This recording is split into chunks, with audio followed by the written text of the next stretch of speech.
எல்லாருக்கும் வணக்கம். இந்த பதிவில் தை மாதத்தில் பெருமாளை எப்படி வழிபடுறதுங்கிறது சில குறிப்புகளை நான் சொல்ல போகிறேன். தை மாதத்தில் சிறப்பு என்னென்னா, தை மாதத்தில் சூரிய பகவான் உத்தராயணத்தில் நுழையிற புனிதமான காலம். இந்த மாதத்தில் பெருமாளை வழிபட்டால் குடும்ப நலம், மன அமைதி எல்லாமே கிடைக்கும். அடுத்தது, பெருமாளுக்கு உகந்த நாட்கள் எது அப்படின்னு இந்த தை மாதத்தில் பார்த்தோன்னா, தை மாதத்தில் வர சனிக்கிழமை, ஏகாதசி, துவாதசி இந்த போன்ற நாட்களில் பெருமாளை வழிபட்டால் இன்னும் ரொம்ப விசேஷமாக இருக்கும். இந்த பெருமாளை எப்படி வழிபாடு செய்யணுங்கிறத சொல்கிறேன்.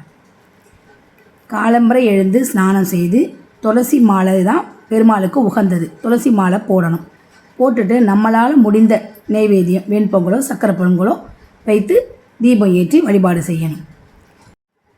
தீபம் ஏற்றி வழிபாடு செய்யும்போது நமக்கு தெரிந்த மந்திரமான ஓம் நமோ நாராயணாய இந்த மந்திரத்தை சொல்லி பூஜை செய்யலாம். அப்படி இல்லைன்னா ஒரு தடவையாவது விஷ்ணு சகஸ்ரநாமம் முறையாக படிக்கலாம்.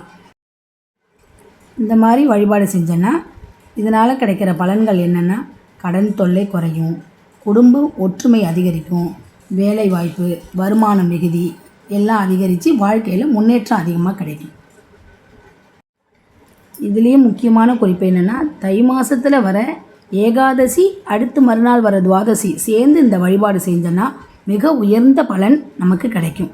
குறிப்பாக தை மாதத்தில் செஞ்சால் பெருமாளோட அருள் பரிபூரணமாக நமக்கு கிடைக்கும். எல்லாருக்கும் நன்றி.